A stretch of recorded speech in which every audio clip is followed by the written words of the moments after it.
كل نفس ذائقة الموت وإنما توفون أجوركم يوم القيامة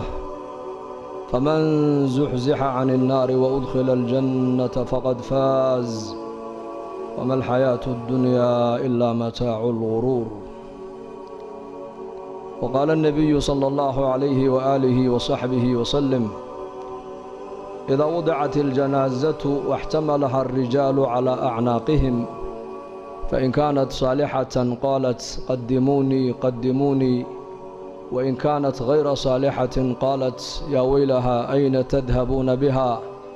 يسمع صوتها كل شيء إلا الإنسان ولو سمعه صعق، أو كما قال صلى الله عليه وآله وصحبه وسلم. حمدا لله، إلهي بانكم مهدنينا مساجدك جامعة إنه سو كلميي والله كلنا وحن دونينا ما ركتنا إلهينا ندوانو أئمتنا يا علماءنا أخيارتا خير كبدن لمساجدك إنه سو دويسي يا مجمعنا بركيسن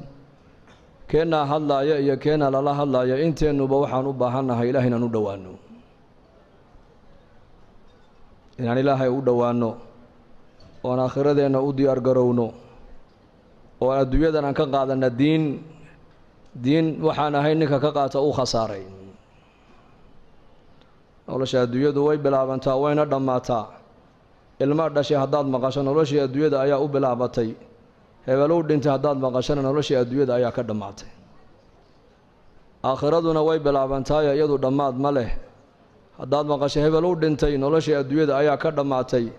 aakhiradii weyna ka badnayd baana u bilaabantay. hebel baa go-ay inaku markaan maqallo markaaba waxaa la isweydiiyaa daday adduunye muxuu ka tegey. calamka samado dadka khalqiga ku nool ee malaa'igtuna waxay isweydiiyaan hebel maxaa ka soo horreeyey. inaku markiiba waxaan isweydiinaynaa markaan maqalno hebel baa go-ay muxuu ka tegey, laakiin malaa'igtu waxay isweydiinayaan maxaa ka soo horreeyey. nebigeennu calayhi salaatu wasalaam waa ka inoo sheegay lahaa maydka marka la qaadayo buu nebigu yidhi degta la saarto ee nacashka la saaro naftaa la sii waday hadday ahayd naf wanaagsan oo ilaahay taqaana oo adduunka dusheeda ilaahay amarkiisa qaadatay hadday ahaydna waxay leedahay anu waan liibaanay horay ii geeya bay leedahay qabrigayga horay ii dhiga. haddii naftaa la sii wada ay ahayd naf ba-an oo xun oo mujrimada oo dembi badan oo shar badan hadday ahaydna waxay leedahay tani way khasaartay halkee baad ku wadaan. hadalka naftaasi ay leedahay cid kasta ayaa maqlaysa buu rasuulku yidhi, ilaa jinkiyo insaga un baanan maqlayn. hadday labada la maqashiin lahaana dadku ismay aasayna way argagixi lahaayeen buu nebigu yidhi calayhi salaatu wasalaam. maanta waa adduunya, berri waa aakhiro weeyaan. maalin buu nebigu arkay saxaabadiisa iyagoo meel fadhiya oo sheekaysanaya, laanna saxaabadu bashar bay haayeen. cabdillaahi bni cumar bnukhadaab baa lagu yidhi asxaabta nebi maxamed may qusli jireen? haa way qusli jireen buu yidhi, laakiin iimaanka qalbigooga ku jira ayaa buuraha ka weynaa buu yidhi.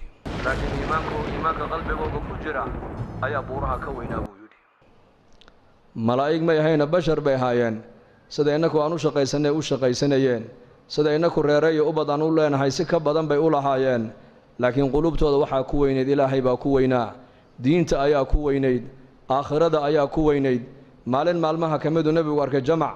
asxaabtii ka mid oo meel iyakoo fadhiya markaa ay sheekaysanayaan oy dhoolla caddaynayaan ee qosqoslayaan. markaa buu nebigu ku yidhi low aghartum dikra haadimi ladaat la shaqalakum cama araakum canhu, yacni almowt. haddaad macmacaan dumiyaha xasuustiisa iyo sheekadiisa aad badsan lahaydeen buu nebigu yidhi, qosolkaa aan nigu arkaayo waad ka mashquuli lahaydeen buu nebigu yidhi calayhi salaatu wasalaam.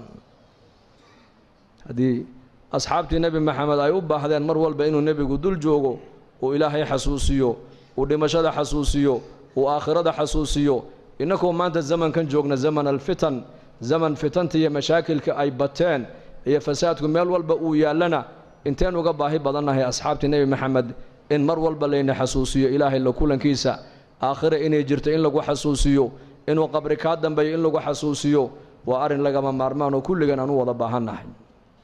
haddaad badin lahaydeen buu nebigu yidhi macmacaan dumiyaha warkiisa iyo sheekadiisa, qosalka aan nigu arkaya buu nebigu yidhi calayhi salaatu wasalaam, maad haleesheen maanad qososheen waad ka mashquuli lahaydeen buu nebigu yidhi calayhi salaatu wasalaam. waagii barye iyo gobolkii dhacaba maalin kasti waxa uu bini aadamku u sii dhowaanayaan waa qabriga weeyaan qabriguna marka uu hadlayaa wuxuu leeyahay anu gurigii keliga ayaan ahay anu gurigii darxiga u saaxiibka ahaa baan ahay anu gurigii madoobaa baan ahay waxaad iga shaqaysato baad isoo dhiganayso iga heli doontaa nin reer madiino ansaariya janaasadiisii buu nebigu raacay calayhi salaatu wasalaam markii qabrigii la geliyey iilka la duldhigay ayuu nebigu saxaabadiisii ku yidhi istakfiruu liakhiikum wasaluu lahu tathbiit fainahu al'aana yus'al buu nebigu yidhi calayhi salaatu wasalaam walaalkiin ilaahay dembidhaaf u weydiiya su-aashii qabriga hadda la weydiinayaaye qowlka xaqa in lagu sugana ilaahay u weydiiya haddaa su-aashii qabriga la weydiinayaa buu nebigu yidhi calayhi salaatu wasalaam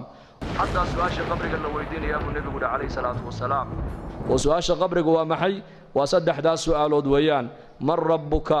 man nebiyuka maa diinuka mar allii markaa qofka innaku aan dhigna qabriga een ka imanno ka u dambeeya ka soo dhaqaaqaya shanqadhiisa la maqashin buu nebigu yidhi calayhi salaatu wasalaam laba malag baa u iman doonta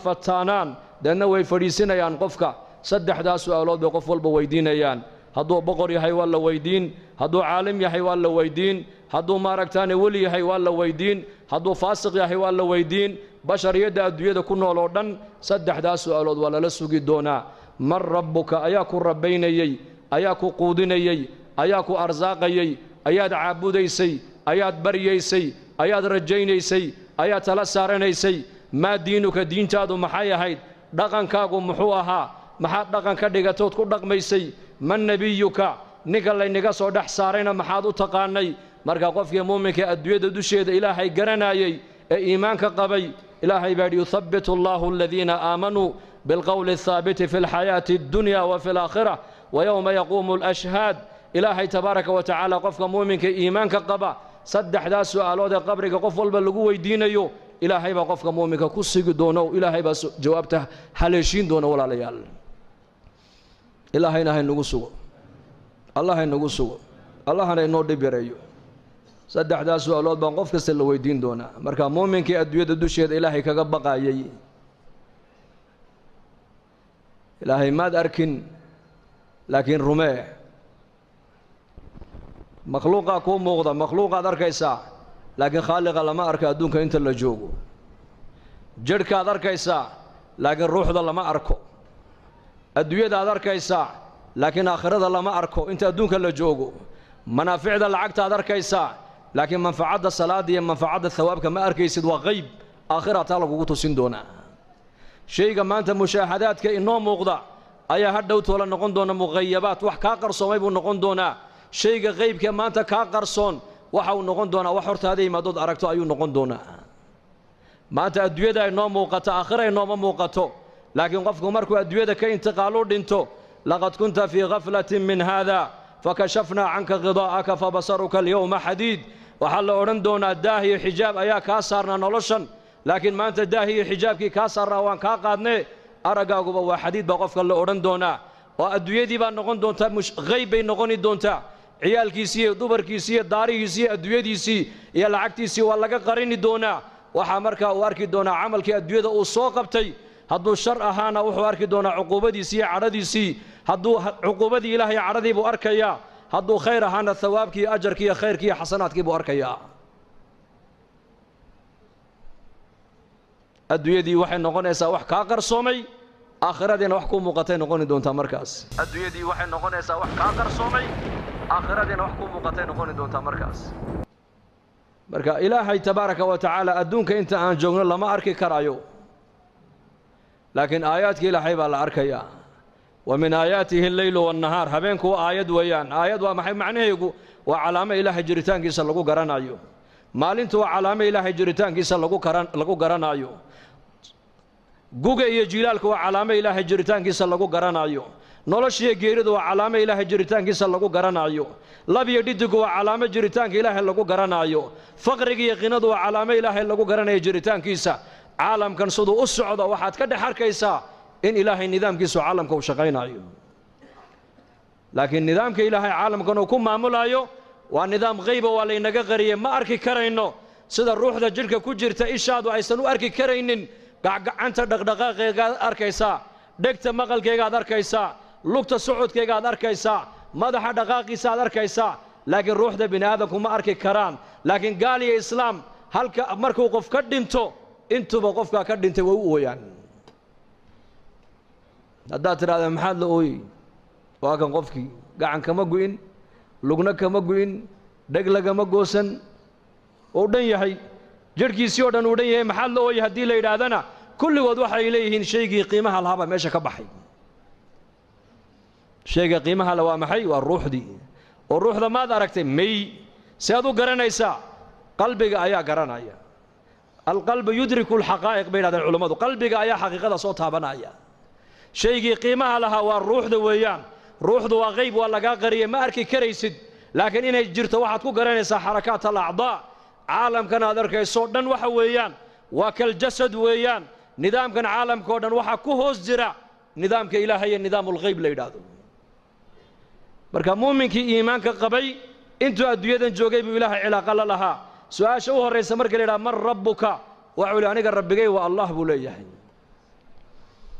meheradaydu ima rabbaynayn allah baa i rabbaynayey dukaanku ima rabbaynayn ilaahay baa i rabbaynayey beertu ima rabbaynayn ilaahay baa i rabbaynayey dowladdu ima rabbaynayn ilaahay baa i rabbaynayey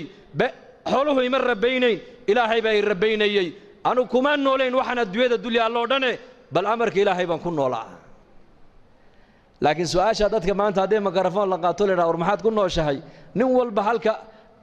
ay asbaabtu ay ka soo gasho dakhligiisu halkuu ka soo galo buu markaaba kuu sheegi mid muxuu ku odhan wallaahi meherad yaroo halkan ku taallaan ku noolahay mid wuxuu ku odhan ciyaalkiibaa dibadda u baxay oo kuwaasaan ku noolahay haddayna baxeen maba noolaaneen mid muxuu ku odhan beer yar baan ku noolahay beer mid wuxuu ku odhan aqal yar baan noo karaysan oon ku noolahay reer jibuutina waxay yidhahdaan letaraadkii baan ku noolahay letaraadkii macaashkii may waa inaad tidhaahdaa ilaahay amarkiisaan ku noolahay annaku alladii yuطcimunii wayasqiinii waidaa maridtu fahuwa yashfiinii والذي يميتني ثم يحييني وأصول الإيمان أصول العقيدة وإن قفكو قرطاع دوذا هذا استعمال ليسو شفاء الله ما السعطو شفاء حق إلهي بكتم هذا دكان كاقية مهرد هذا يسوق قاقا وأسباب ويان لكن رزق حق إلهي بكائمنا يا وإن أدقرتا ربك والله ويان معبود هو إلهي ويان كعبادة متيستوى إلهي ويان كبريده متيستي وإلهي ويان كرجها متيستي وإلهي ويان كعبسده متيستي وإلهي ويان كليجي رجي كليجي كعبسو كليجي بريو بايداده كليجي وشيغو ربي جاي والله دين تيدنا الإسلام رقم كيجو إسلام وحكلا عنكم الرقمو وحكلا ما من سني دين بانو نولهي دين بان برنا يا دين بان كشقينا يا qofka diin baan ku jeclaanayaa diin la'aanna waan ku nacayaa